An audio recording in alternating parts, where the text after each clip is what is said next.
प्यारे दोस्तों, कहानी शुरू करने से पहले अगर आपने चैनल को सब्सक्राइब नहीं किया है तो जल्दी से सब्सक्राइब कर लीजिए और बेल आइकन दबाना ना भूलें ताकि आने वाले दिनों में आपको ऐसी ही प्यारी और सुकून देने वाली कहानियां सुनने को मिले। तो चलिए धीरे धीरे अपनी आंखें बंद करो, गहरी सांस लो और छोड़ दो। दिन भर की थकान पीछे छोड़ दो। सदियों पुरानी बुद्ध की शिक्षाएं और जैन की कहानियां अब तुम्हें शांति और सुकून की ओर ले जाने वाली हैं। हर शब्द, हर कथा तुम्हारे मन को शांत करेगी और आत्मा को हल्कापन देगी। तो चलो इस शांत यात्रा की शुरुआत करें, जहां सपनों की दुनिया तुम्हारा इंतजार कर रही है। एक बार की बात है, एक आदमी को अपनी नाव नदी में चलाना बहुत पसंद था। वह पानी पर बहते हुए बड़ी खुशी पाता, प्रकृति की शांति और एकांत का आनंद लेता। एक शाम जब सूरज ढल रहा था और पूरी दुनिया सुनहरी रोशनी में नहाई हुई थी, उसने तय किया कि वह अपनी नाव को एक शांत यात्रा पर ले जाएगा। धीरे धीरे चप्पू चलाते हुए वह उस सुकून का आनंद ले रहा था। तभी उसने देखा कि एक और नाव सीधी उसकी ओर आ रही है। पहले उसने विनम्रता से पुकारा, सावधान रहो, लेकिन नाव का रुख नहीं बदला। नाव लगातार उसकी ओर बढ़ती रही। अब वह गुस्से में चिल्लाने लगा, हटो, तुम मुझसे टकरा जाओगे। आखिरकार जब दोनों नावें टकराएं तो वह गुस्सा निकालने ही वाला था कि उसने देखा वह नाव खाली थी। उसमें कोई नहीं था, वह बस धारा के साथ बह रही थी। उस पल उसका गुस्सा तुरंत शांत हो गया। वह चुपचाप बैठ गया और खाली नाव पर चिल्लाने के लिए खुद को मूर्ख समझने लगा। खाली नाव की कहानी हमें याद दिलाती है कि हमारा अधिकतर दुख हमारी अपनी व्याख्याओं और प्रतिक्रियाओं से पैदा होता है। अगर हम जीवन की खाली नावों को वैसा ही देख सकें जैसी वे वास्तव में हैं, तो हम अनावश्यक भावनाओं को छोड़ सकते हैं और अपने हृदय में शांति पा सकते हैं। ये कहानी हमें अहंकार छोड़ने और बातों को व्यक्तिगत रूप से न लेने की शक्ति सिखाती है, जिससे हम जीवन की नदी को अधिक शांति और स्पष्टता के साथ पार कर सकें।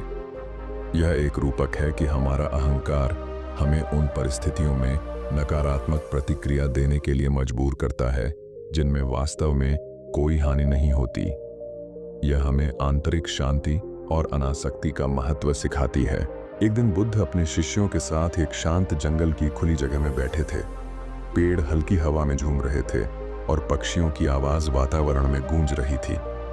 बुद्ध अक्सर अपने शिष्यों को दुख के स्वभाव और प्रबोधन के मार्ग के बारे में शिक्षा देते थे, और उस विशेष दिन एक परेशान शिष्य उनके पास एक सवाल लेकर आया। गुरुजी, शिष्य ने कहा और बुद्ध के सामने झुक गया, मैं यह नहीं समझता कि हम इस जीवन में इतना दुख क्यों सहते हैं। दुख हर जगह हमारे पीछे पीछे आता है, यह क्यों होता है, और हम इतने दुख के बीच शांति कैसे पा सकते हैं। बुद्ध ने दयालुता और समझदारी से उस शिष्य की ओर देखा। उन्होंने अपने छात्र की आंखों में भ्रम और निराशा देखी और जान गए कि यह सवाल उसके कई अनुयायियों के मन में भी है। सोचा, मैं समझाता हूं, बुद्ध ने धीरे से कहा। कल्पना करो कि किसी व्यक्ति को एक तीर मारा गया है। यह तीर दर्द पैदा करता है और यह दर्द अपरिहार्य है। यह पहला तीर है। शिष्य समझते हुए सिर हिलाने लगे। वे जानते थे कि पहला तीर जीवन की अपरिहार्य कठिनाइयों का प्रतीक है, बीमारी, चोट या नुकसान का शारीरिक दर्द। बुद्ध ने फिर कहा, कल्पना करो कि पहले तीर से घायल होने के बाद उस व्यक्ति को फिर एक दूसरा तीर लगता है। यह दूसरा तीर बाहर से नहीं आता, यह मन द्वारा बनाया जाता है। यह क्रोध, डर, निराशा या दुख है जो दर्द के बाद उत्पन्न होता है। यह दूसरा तीर है। बुद्ध ने रुककर अपने शब्दों को आत्मसात करने दिया। देखो, उन्होंने कहा, पहला तीर अपरिहार्य है, लेकिन दूसरा तीर वैकल्पिक है। पहला तीर जीवन में अनुभव होने वाले प्राकृतिक दर्द का प्रतिनिधित्व करता है, वे चुनौतियां और कठिनाइयां जिनसे हम बच नहीं सकते। लेकिन दूसरा तीर दर्द पर हमारी प्रतिक्रिया से उत्पन्न दुख ऐसा है जिसे हम टाल सकते हैं। शिष्य ध्यान से सुन रहे थे। बुद्ध समझा रहे थे कि जब हम शारीरिक या भावनात्मक दर्द, पहला तीर अनुभव करते हैं, तो अक्सर हम अपने मानसिक प्रतिक्रियाओं के माध्यम से इसे और बढ़ा देते हैं। हम क्रोधित, कटु या चिंतित हो जाते हैं और ये भावनाएं घाव को गहरा कर देती हैं। दर्द को स्वीकार करने के बजाय हम उसका विरोध करते हैं और ऐसा करने से हमारा दुख बढ़ता है। बुद्ध ने अपने सभी शिष्यों की ओर देखा और कहा, जब हम पहले तीर से घायल होते हैं, हमें इसे वही मानना चाहिए जो यह है, जीवन का एक प्राकृतिक हिस्सा। लेकिन हमें दूसरे तीर को भी पहचानना चाहिए। यह वह तीर है जिसे हम खुद बनाते हैं। सजगता और समझ के माध्यम से हम चुन सकते हैं कि दूसरा तीर हमें न भेद सके। शिष्य, जो अब समझने लगे थे, ने पूछा, गुरुजी, हम दूसरे तीर से कैसे बच सकते हैं? हम कैसे रोक सकते हैं कि हमारा मन दुख में और जोड़ न दे? बुद्ध मुस्कुराए और बोले, सजगता का अभ्यास करके हम अपने विचारों और भावनाओं को देख सकते हैं, बिना उनसे जुड़ाव महसूस किए। जब हम दर्द महसूस करते हैं तो हम इसे बिना निर्णय के स्वीकार कर सकते हैं। हम स्वीकार कर सकते हैं कि दर्द जीवन का हिस्सा है, लेकिन हमें इस पर ध्यान केंद्रित करने या प्रतिरोध या नकारात्मक विचारों के माध्यम से और दुख पैदा करने की आवश्यकता नहीं है। इस तरह हम दूसरे तीर को मारने से पहले ही रोक सकते हैं। शिष्य ने फिर से झुककर बुद्ध की बुद्धिमत्ता के लिए आभार व्यक्त किया। उसने समझा कि जबकि जीवन में दर्द अपरिहार्य है, दुख अक्सर वह चीज है जो उसने स्वयं बनाया है। दर्द का जवाब सजगता और स्वीकार्यता के साथ देने का चुनाव करके वह कठिन परिस्थितियों में भी शांति पा सकता है।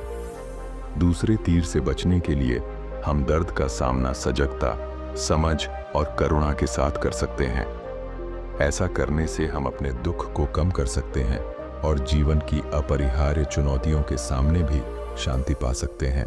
बहुत समय पहले किस्सा गोमती नाम की एक युवा महिला रहती थी। वह दयालु, करुणामयी और अपने परिवार के प्रति समर्पित थी। लेकिन उसका जीवन दुखद मोड़ पर पहुंच गया जब उसका एकमात्र बेटा, प्रिय पुत्र, बीमार पड़ गया और मर गया। गहरे शोक में डूबी किस्सा अपने पुत्र की मृत्यु स्वीकार नहीं कर पाई। वह उसके निर्जीव शरीर को अपनी बाहों में उठाए घर घर घूमती रही, किसी ऐसे व्यक्ति की तलाश में जो उसे जीवित कर सके। हर दरवाजे पर किस्सा विनती करती, कृपया मेरी मदद करें, मेरा पुत्र मर गया है, क्या कोई उसे ठीक कर सकता है? लेकिन हर कोई जिसने उसका सामना किया उसे यह कहते हुए मना कर देता कि वे कुछ नहीं कर सकते।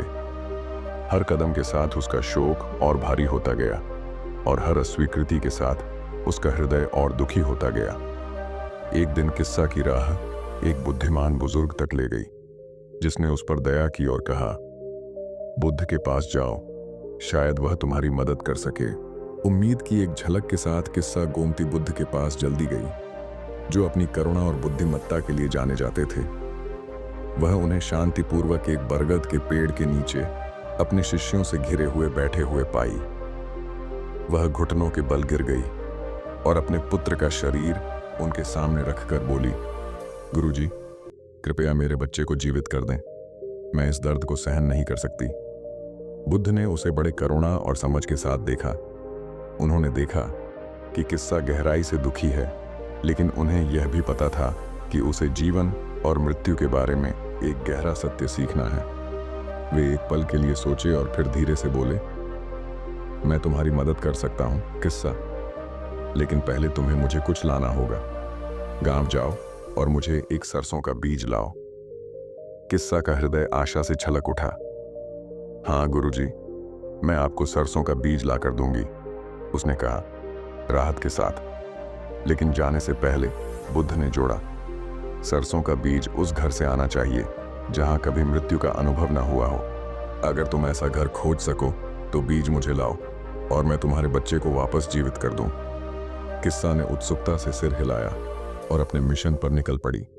वह गांव के पहले घर गई और दरवाजा खटखटाया। एक दयालु महिला ने दरवाजा खोला और किस्सा ने अपना निवेदन समझाया, कृपया मुझे एक सरसों का बीज दें, लेकिन यह बीज ऐसे घर से होना चाहिए जहां कभी किसी की मृत्यु न हुई हो। महिला ने दुखी आंखों से देखा और कहा, मुझे खेद है, लेकिन मेरा पति पिछले साल मर गया। किस्सा ने उसका धन्यवाद किया और अगले घर की ओर बढ़ गई। फिर उसने अपना निवेदन रखा, लेकिन जवाब आया, मुझे खेद है, लेकिन मेरी माँ कई साल पहले मर चुकी हैं। घर घर जाकर किस्सा गोमती ने यह उम्मीद लगाई कि शायद किसी घर ने मृत्यु का अनुभव नहीं किया होगा। लेकिन हर घर में उसने अपने प्रियजनों के खो जाने की कहानियां सुनी।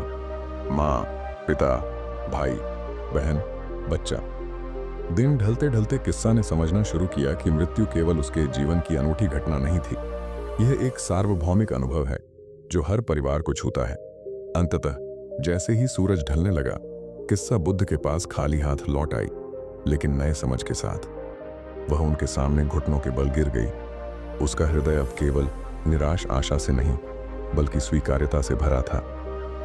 गुरुजी, उसने कहा, मैं ऐसा एक भी घर नहीं ढूंढ सकी जिसे मृत्यु का अनुभव न हुआ हो। हर परिवार ने किसी न किसी प्रियजन को खोया है। अब मैं समझती हूं कि मृत्यु जीवन का हिस्सा है और कोई इससे बच नहीं सकता। बुद्ध ने धीरे से सिर हिलाया और उत्तर दिया, किस्सा, तुमने एक महत्वपूर्ण सत्य सीखा है। मृत्यु अपरिहार्य है और जो लोग इस दुनिया की चीजों से जुड़े रहते हैं उन्हें दुख मिलता है, लेकिन जीवन की अनित्य को स्वीकार करके तुम शांति पा सकती हो। तुम्हारा शोक अनोखा नहीं था, यह सभी प्राणियों में साझा है। यही अस्तित्व की प्रकृति है। इन शब्दों के साथ किस्सा गोमती ने समझ लिया कि उसका दुख, हालांकि गहरा, केवल उसका नहीं था। वह अपनी व्यक्तिगत पीड़ा में अंधी हो गई थी, लेकिन अब उसने देखा कि सभी लोग नुकसान का अनुभव करते हैं। इस नई समझ ने उसे अपने पुत्र के शरीर को सम्मान के साथ छोड़ने और उसे सम्मानपूर्वक अंतिम विदाई देने की अनुमति दी। आखिरकार उसने जीवन के अपरिहार्य परिवर्तनों के सामने शांति पाई। हमें यह याद दिलाता है कि जीवन की अनित्यता से लगाव दुख लाता है। केवल यह स्वीकार करके कि सब चीजें, लोग, रिश्ते और अनुभव अस्थायी हैं, हम हानि का सामना करते हुए शांति पा सकते हैं। शोक और दुख मृत्यु के स्वाभाविक प्रतिक्रियाएं हैं, लेकिन यह समझकर कि मृत्यु सभी को छूती है, हम छोड़ना सीख सकते हैं और मानवता के साझा अनुभव में सांत्वना पा सकते हैं। यह कहानी हमें जीवन के चक्रों की अपरिहार्यता स्वीकार करने और जीवन तथा मृत्यु दोनों को बुद्धि, करुणा और स्वीकृति के साथ अपनाने के लिए प्रेरित करती है। ऐसा करने से हम स्वयं को अनावश्यक दुख से मुक्त करते हैं और सभी चीजों की अनित्यता में शांति पाते हैं। एक समय की बात है, जब बुद्ध अपने शिष्यों के साथ एक शांत जंगल में शिक्षा दे रहे थे, तभी एक आदमी उनके पास आया। आंखों में क्रोध जल रहा था। उस आदमी ने बुद्ध की बुद्धिमत्ता और शिक्षाओं के बारे में सुना था, लेकिन वह उनके प्रभाव से खतरे में महसूस कर रहा था। ईर्ष्या और रिस के कारण उसने निर्णय लिया कि वह बुद्ध का सामना करेगा और उनके शिष्यों के सामने उन्हें अपमानित करेगा। जैसे ही बुद्ध पीपल के वृक्ष की छाया में बैठे थे, आदमी उनके पास आया और भड़कते हुए गालियां देने लगा। तुम तो बस एक धोखेबाज हो। तुम खुद को ज्ञानी और प्रबुद्ध दिखाते हो, लेकिन तुम केवल लोगों को धोखा दे रहे हो। बुद्ध पूरी तरह शांत और अचंचल बने रहे। उनके चेहरे पर कोई बदलाव नहीं आया और उन्होंने आदमी के क्रोध पर कोई प्रतिक्रिया नहीं दी। आदमी को बुद्ध की प्रतिक्रिया देखकर और भी गुस्सा आया। उसने जोर से चिल्लाया, तुम ऐसे कैसे बैठ सकते हो जैसे तुम सबसे ऊपर हो? क्या तुम्हें लगता है कि तुम मुझसे श्रेष्ठ हो? मैं तुम्हारा सम्मान नहीं करूंगा। फिर भी बुद्ध शांत और दयालु बने रहे, सिर्फ उसे करुणा से देखते रहे। कुछ समय बाद थककर आदमी शांत हुआ। उसे समझ नहीं आ रहा था कि बुद्ध ने प्रतिक्रिया क्यों नहीं दी। उसने श्वास लेते हुए पूछा, तुम कुछ क्यों नहीं कहते? तुम्हें मेरी सोच की परवाह नहीं है क्या? तुम मेरे बारे में क्या सोचते हो? बुद्ध ने दयालुता से उसकी ओर देखा और अंततः बोले। उनकी आवाज नरम और शांत थी। मुझे बताओ, बुद्ध ने धीरे से पूछा, अगर कोई तुम्हें एक उपहार दे और तुम उसे स्वीकार न करो, तो वह उपहार किसका रहेगा? वह आदमी इस सवाल से हैरान हो गया। कुछ क्षण सोचकर उसने जवाब दिया, वह तो उसी का रहेगा जिसने उसे दिया है। अगर मैं उसे नहीं लूं, तो उपहार उसी के पास रहेगा। बुद्ध ने सिर हिलाया। बिल्कुल सही। ठीक उसी तरह अगर तुम मुझे अपना क्रोध दोगे और मैं उसे स्वीकार नहीं करूं, तो वह क्रोध किसके पास रहेगा? आदमी बुद्ध के इन शब्दों से स्तब्ध रह गया। उसे एहसास हुआ कि उसका क्रोध बुद्ध को तनिक भी प्रभावित नहीं कर पाया। वह उसका अपना ही बोझ बना रहा। बुद्ध ने आगे कहा, अगर मैं तुम्हारे अपमान और तुम्हारे क्रोध को स्वीकार नहीं करता, तो वे वापस तुम्हारे पास लौट जाते हैं। तुम ही उनसे पीड़ित होते हो, मैं नहीं। मैंने चुना है कि तुम्हारे शब्दों से परेशान ना हो, इसके बजाय मैंने शांति को चुना है। वह आदमी चुपचाप खड़ा रहा, बुद्ध की बातों पर विचार करते हुए। उसे समझ आ गया कि उसका क्रोध उसे ही खा रहा था, लेकिन बुद्ध उस पर बिल्कुल भी असर नहीं ले रहे थे। उसी क्षण उसे यह बोध हुआ कि क्रोध को पकड़े रहने से वह खुद को ही नुकसान पहुंचा रहा है, न कि बुद्ध को। शर्मिंदा होकर उसने सिर झुका दिया और कहा, गुरुदेव, अब मैं समझ गया हूं कि मेरे क्रोध ने मुझे ही पीड़ा दी है। मुझे कैसे सीखना चाहिए कि मैं भी आपकी तरह शांत रह सकूं? बुद्ध ने गर्मजोशी से मुस्कुराते हुए उत्तर दिया, क्रोध एक गर्म अंगारे की तरह है। तुम उसे किसी पर फेंकने के लिए उठाते हो, लेकिन पहले तुम स्वयं जल जाते हो। उस अंगारे को छोड़ दो, क्रोध को छोड़ दो। इसके बजाय जागरूकता, करुणा और समझ का अभ्यास करो। इन्हीं के माध्यम से तुम शांति पाओगे। बुद्ध की बुद्धिमत्ता से विनम्र होकर उस आदमी ने उन्हें धन्यवाद दिया और गहराई से प्रणाम किया। उस दिन से उसने बुद्ध की शिक्षाओं का अभ्यास करना शुरू किया, क्रोध को त्याग दिया और अपने भीतर शांति पाना सीखा। बुद्ध और क्रोधित व्यक्ति की यह कहानी हमें क्रोध की प्रकृति और उसका सामना करने का तरीका सिखाती है। बुद्ध की शिक्षा हमें दिखाती है कि जब कोई हमें अपने शब्दों या कर्मों से चोट पहुंचाने की कोशिश करता है, तो हमारे पास यह शक्ति है कि हम तय करें कि उस नकारात्मकता को स्वीकार करना है या नहीं। बुद्ध का उपहार वाला उदाहरण हमें याद दिलाता है कि क्रोध, अपमान और घृणा तभी हमें प्रभावित करते हैं जब हम उन्हें स्वीकार करते हैं। अगर हम उन्हें नकार दें तो वे हमें छू भी नहीं सकते। किसी के क्रोध में उलझने के बजाय यदि हम शांत और स्थिर बने रहें तो हम अपनी आंतरिक शांति की रक्षा करते हैं और क्रोध उसी व्यक्ति के पास लौट जाता है जिसने उसे उत्पन्न किया था। यह कहानी हमें सिखाती है कि प्रतिक्रिया न करने का अभ्यास करें और दूसरों की नकारात्मकता को अपनी भलाई को प्रभावित न करने दें। बुद्ध की तरह हम भी करुणा और समझ के साथ प्रतिक्रिया कर सकते हैं, क्रोध को अपने ऊपर हावी होने देने के बजाय। ऐसा करने से हम अपने ऊपर क्रोध और द्वेष का बोझ उठाने से मुक्त हो जाते हैं और आंतरिक शांति का विकास करते हैं। अंततः यह कहानी हमें याद दिलाती है कि क्रोध एक चुनाव है। जब हम क्रोध के बजाय शांति चुनते हैं तो हम स्वयं को और अधिक शांति और करुणा से जीने की शक्ति देते हैं। एक बार जब बुद्ध एक छोटे से गांव में ठहरे हुए थे, तब एक धनी व्यापारी ने उनके आगमन के बारे में सुना और उनसे मिलने का निर्णय किया। वो बुद्ध की शिक्षाओं से गहराई से प्रभावित हुआ और आभार स्वरूप उन्हें एक उपहार देना चाहता था। व्यापारी एक खूबसूरती से बुना हुआ शानदार रेशमी वस्त्र लेकर आया जो बारीक डिजाइनों से सजा हुआ था। व्यापारी ने बुद्ध के पास पहुंचकर आदरपूर्वक प्रणाम किया और वह वस्त्र अर्पण करते हुए बोला, भगवान बुद्ध, मैं यह वस्त्र आपको आपकी शिक्षाओं के प्रति कृतज्ञता के प्रतीक के रूप में अर्पित करता हूं। बुद्ध ने उस वस्त्र को देखा और फिर व्यापारी की ओर देखकर मृदु मुस्कान के साथ कहा। उन्होंने व्यापारी की सच्चाई और देने की भावना को समझा, लेकिन बुद्ध का जीवन सादगीपूर्ण था। उन्हें भौतिक वैभव या विलासिता में कोई रुचि नहीं थी। उनकी आवश्यकताएं बहुत कम थीं और वे अपने अनुयायियों को भी सरल जीवन जीने की शिक्षा देते थे। बुद्ध ने कहा, तुम्हारे इस सद्भाव के लिए धन्यवाद, पर मैं इस वस्त्र को स्वीकार नहीं कर सकता। यह एक साधारण भिक्षु के लिए बहुत भव्य है। मैं अपने वर्तमान वस्त्र से ही संतुष्ट हूं। व्यापारी बुद्ध के उत्तर से आश्चर्यचकित हुआ और बोला, परंतु भगवान बुद्ध, मैं यह वस्त्र आपके प्रति सम्मान से अर्पित करता हूं। निश्चय ही आप मेरे सर्वोत्तम उपहार के अधिकारी हैं। बुद्ध ने मुस्कुराते हुए उत्तर दिया, यदि तुम सचमुच मेरा सम्मान करना चाहते हो तो इस उपहार का एक और उपयोग है। इस वस्त्र को किसी ऐसे व्यक्ति को दो जिसके पास तन ढकने के लिए न्यूनतम वस्त्र भी नहीं है। वही सच्ची पुण्य और आनंद की प्राप्ति होगी। व्यापारी ने बुद्ध की करुणा को समझा और धीरे धीरे सिर हिलाया। उसे एहसास हुआ कि दान का वास्तविक अर्थ उनको देने में नहीं है, जिनके पास पहले से पर्याप्त है, बल्कि उनका सहारा बनने में है, जो सचमुच जरूरतमंद हैं। व्यापारी ने कहा, धन्यवाद भगवान बुद्ध, मैं आपके कहे अनुसार ही करूंगा। उसने वह वस्त्र लिया और बाद में गांव के एक गरीब व्यक्ति को पाया जो फटे पुराने कपड़ों में ठंड से कांप रहा था। व्यापारी ने वह वस्त्र उसे दे दिया। गरीब व्यक्ति अत्यंत प्रसन्न हुआ और हृदय से आभारी हो गया। अगले दिन व्यापारी बुद्ध के पास लौट आया और उसने उन्हें बताया कि उसने क्या किया।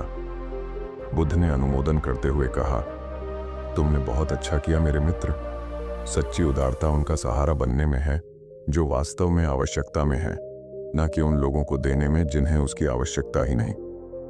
जब तुम अपने धन को अभागों के साथ बांटते हो तब तुमने संसार में सच्चा आनंद और करुणा फैलाया है। ये सुनकर व्यापारी ने गहरी श्रद्धा से प्रणाम किया। व्यापारी के हृदय में एक ऐसी गर्माहट उत्पन्न हुई जिसका अनुभव उसने पहले कभी नहीं किया था। उसे समझ में आया कि बुद्ध की बुद्धिमत्ता सिर्फ उपहार स्वीकार करने के साधारण कार्य से कहीं आगे थी। यह देने के वास्तविक स्वरूप को समझने, करुणा के महत्व को पहचानने और दूसरों की सहायता करने से मिलने वाली सच्ची खुशी के बारे में थी। बुद्ध और वस्त्र की यह कथा हमें उदारता और करुणा के सच्चे स्वरूप के बारे में एक शाश्वत शिक्षा देती है। यह हमें याद दिलाती है कि किसी उपहार का मूल्य उसकी भौतिक कीमत में नहीं, बल्कि उस भावना और उद्देश्य में है जिसके साथ वह दिया गया है, और उसका प्रभाव उन पर पड़ता है जिन्हें उसकी सच्ची आवश्यकता है। बुद्ध द्वारा उस विलासी वस्त्र को स्वीकार न करना हमें यह स्मरण कराता है कि भौतिक वस्तुएं स्थायी सुख या संतोष नहीं देती। इसके बजाय बुद्ध ने व्यापारी को प्रोत्साहित किया कि वह उस वस्त्र को किसी ऐसे व्यक्ति को दे जिसे उसकी वास्तविक जरूरत हो। इस प्रकार उन्होंने सिखाया कि सच्ची उदारता सहानुभूति से उत्पन्न होती है और दूसरों के दुख को दूर करने की सच्ची इच्छा से जन्म लेती है। यह कथा हमें प्रेरित करती है कि सतही दान से परे देखें और ऐसे अवसर खोजें जहां हम किसी जरूरतमंद के जीवन में वास्तविक परिवर्तन ला सकें। यह दिखाती है कि दयालुता के कार्य जब उन लोगों की ओर किए जाते हैं जिन्हें उसकी सबसे अधिक आवश्यकता है, तो वे और भी अधिक आनंद और जीवन में एक उद्देश्य का अनुभव कराते हैं। अंत में बुद्ध और वस्त्र की यह कथा हमें यह याद दिलाती है कि करुणा का सार दूसरों की आवश्यकताओं को समझने और खुले हृदय से उनका प्रत्युत्तर देने में है। जब हम सोच समझकर और निःस्वार्थ भाव से दान करते हैं तो हम दया की ऐसी लहर उत्पन्न करते हैं जो एक ही कार्य से कहीं आगे बढ़कर असंख्य जीवनों को स्पर्श कर सकती है।